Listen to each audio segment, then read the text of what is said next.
नमस्कार साथियों, कैसे हैं आप सभी। मैं विनय तिवारी एक बार फिर आप सभी के अपने परिवार अड्डा 24/7 में हार्दिक स्वागत करता हूं। उम्मीद करता हूं आप सभी लोग बहुत अच्छे होंगे। तो बेटा आप लोग के लिए एक नोटिफिकेशन है CSIR की तरफ से आ रहा है बेटा, Indian institute of toxicology research. हाँ, जब हम इसकी बात करते हैं IITR इंस्टीट्यूट का नाम क्या है, IITR की तरफ से आप लोग के लिए एक नोटिफिकेशन आ रहा है और इस नोटिफिकेशन के अंदर आपकी जो वैकेंसी निकाली गई है जूनियर सेक्रेटरीट असिस्टेंट की निकाली गई है। ठीक है, तो इस वैकेंसी के बारे में आपसे 10 मिनट हार्डली लूंगा। इसका देखो बेटा, अगर हम बात करें तो आप लोग को, तो इसका जो फॉर्म है बेटा वो फरवरी में ही स्टार्ट हुआ था 17 तारीख से, लेकिन चूंकि ये जो भी रीजन कह लो, शायद ये मैं कवर नहीं कर पाया या मेरे ध्यान में नहीं रहा या दिखा नहीं, आज दिखा है। तो ये है, इसके फॉर्म की लास्ट डेट जो है अभी 19 मार्च है। मेन मुद्दा मेरा ये था कि अभी 19 तारीख इसकी लास्ट डेट है, तो 19 तारीख तक तो आप फॉर्म भर सकते हो ना। ठीक है, 19 तारीख इसकी लास्ट डेट है। यहाँ पर जो पोस्ट निकाली गई है बेटा वो है आपकी जूनियर सेक्रेटरीट असिस्टेंट। ये देखो पोस्ट कोड है आपका, post code A junior secretariat assistant general, junior secretariat assistant finance and account. Post code C है junior secretariat assistant store and purchase. 6 post है आपकी किसमें, जूनियर सेक्रेटरीट असिस्टेंट जनरल में, और फाइनेंस एंड अकाउंट वाले में 2 पोस्ट है, और आपके स्टोर एंड परचेज में 2 पोस्ट है। बेटा एक CSIR के थ्रू आने वाली वैकेंसी के नंबर्स ऐसे ही होते हैं, बट ये बहुत अच्छी जॉब होती है। आपके सामने अभी आगे मैं सैलरी और बाकी चीजें बताऊंगा, तो आप लोग यहाँ पर समझ पाओगे कि आगे कैसे और किस तरीके से चीजों को करना है। एक सेकंड रुकिए, मैं इसकी ब्राइटनेस थोड़ी ज्यादा लग रही है मुझे। हाँ आओ देखते हैं। हाँ चलो इधर आओ, ध्यान से देखते हैं।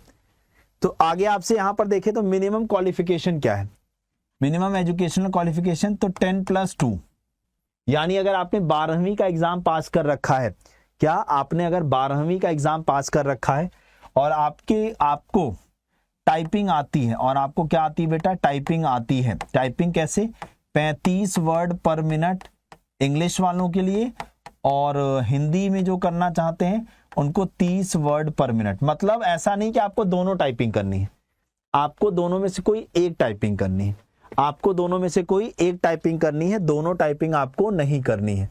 तो अगर आपको कोई एक टाइपिंग आती है तो भाई साहब इससे अच्छा कुछ नहीं हो सकता आप लोग के लिए। ठीक है, यस, तो इस तरीके से आप लोग यहां पर चीजों को कर पाओगे। ठीक है, चलो यहां तक की बात क्लियर है सभी को, आगे बढ़ा जाए। चलो अब हम आगे चलते, देखो यहां पर भी सीधे लिखा हुआ है। अब यहां जो एज लिमिट की जब हम बात करते हैं बेटा, तो मैक्सिमम 28 साल है, मैक्सिमम एज आपकी 28 साल मांगी है, उससे ज्यादा नहीं होनी चाहिए। ठीक है, और बाकी चलेगा आपका लोअर, तो लोअर एज वैसे भी मिनिमम 18 साल, बालिग तो होने चाहिए ना, नाबालिगों से तो फॉर्म नहीं भरवाया जाएगा ना, बालिगों से ही फॉर्म भरवाया जाएगा, तो ये नाबालिग लोग नहीं भर पाएंगे। तो मिनिमम 18 साल और मैक्सिमम 28 साल, यही समझ लो आप इसकी एज।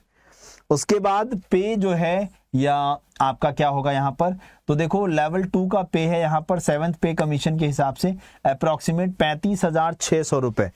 तो 35,600 रुपए कम सैलरी नहीं होती है बेटा। ठीक है, चलो तो ये आप लोग का हो गया मेजर चीज, 35,600 रुपए आप लोग की पर मंथ यहाँ पर सैलरी कंसीडर की जाएगी।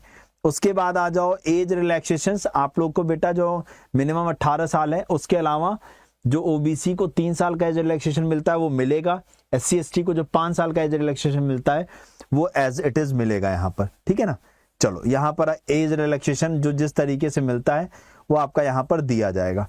चलिए अगर हम लोग सिलेक्शन प्रोसेस या सिलेक्शन मेथोडोलॉजी की तरफ चलें, तो scheme of competitive written exam for junior secretariat assistant general finance and store and purchase. हाँ, there will be 2 papers, paper 1 and paper 2। ठीक है, in the written competitive exam paper 1 is qualifying in nature.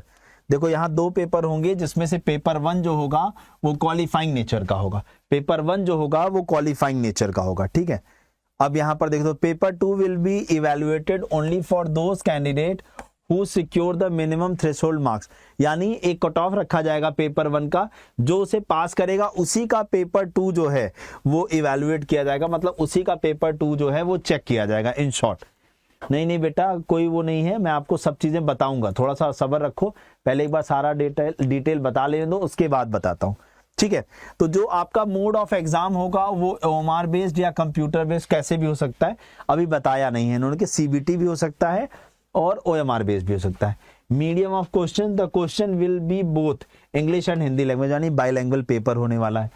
आपका 12th पास मांगा गया है, standard of exam 12th का है।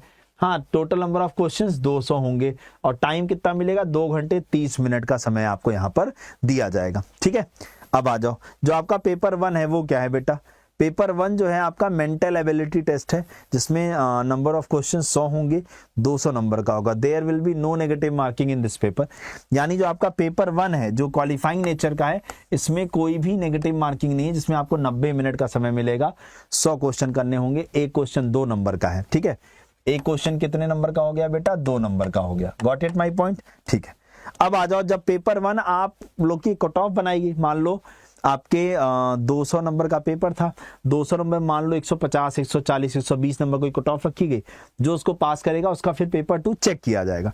तो पेपर 2 जो है उसमें क्या आने वाला है बेटा, तो पेपर 2 के अंदर आप लोग का जो है जनरल अवेयरनेस, जीएस और इंग्लिश आने वाला है। 50 क्वेश्चन आपके जीएस के और 50 क्वेश्चन इंग्लिश के, 150 नंबर, यानी एक क्वेश्चन कितने नंबर का हो गया, 3 नंबर का, और 1 नेगेटिव मार्किंग, यानी नेगेटिव मार्किंग यहां पर है दोनों में 1 नंबर की, यानी 1 नंबर की नेगेटिव मार्किंग पेपर 2 में है।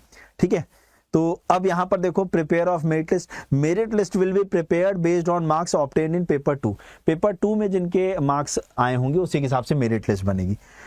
The proficiency in computer typing speed and in using computer will only be qualifying in nature, मतलब जो टाइपिंग होनी है वो क्वालिफाइंग नेचर का होगी, और जो कंप्यूटर प्रोफिशिएंसी टेस्ट होना है वो भी क्वालिफाइंग नेचर का होगा, उसमें आप लोग के कोई नंबर नहीं जोड़े जाएंगे।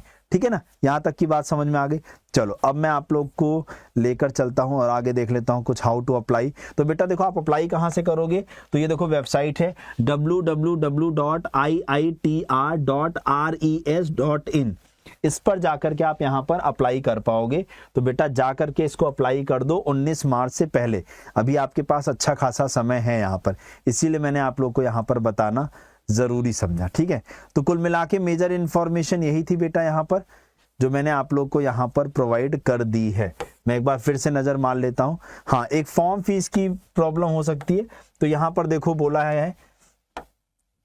गया है कैंडिडेट आर रिक्वायर्ड टू पे an amount of 500 non refundable. ठीक है ना, हाँ, एंड ये किसके लिए, जनरल, ओबीसी और ईडब्ल्यूएस के लिए। SC ST, physically handicapped women, CSIR employ, ex serviceman are exempted from payment of fee, application fees, यानी जो सीएसआईआर नेट या इसके वाले बंदे हैं उनको कोई फीस पे नहीं करनी। ठीक है ना, तो कुल मिला के आप लोग की सारी प्रॉब्लम्स मैंने यहाँ पर शॉर्ट कर दी। अब आप अपने सवाल पूछ लो, मैं आप लोगों के जवाब दे देता हूँ जल्दी से। अब आप अपने सवाल पूछ सकते हो, बताइए। हाँ, पोस्ट है बेटा जूनियर सेक्रेटरिएट असिस्टेंट की, आप इस नोटिफिकेशन को शुरू से देख लेना मेरे साथ, तो आप लोगों को पता चल जाएगा, जूनियर सेक्रेटरिएट असिस्टेंट। ठीक है, 12th पास, मिनिमम एज 18 साल, मैक्सिमम एज 28 साल। बाकी कैटेगरी को हाँ टाइपिंग सर्टिफिकेट होना कंपलसरी है नहीं बेटा, कोई टाइपिंग सर्टिफिकेट नहीं मांगा गया है, खाली टाइपिंग आनी चाहिए, टाइपिंग आनी चाहिए, टाइपिंग आनी चाहिए, टाइपिंग आनी चाहिए, सर्टिफिकेट नहीं चाहिए। और गर्ल्स और बॉयज दोनों लोग भर सकते हैं। ठीक है, हाँ, बस 12th पास हो और टाइपिंग आती तो फॉर्म भर सकते हो।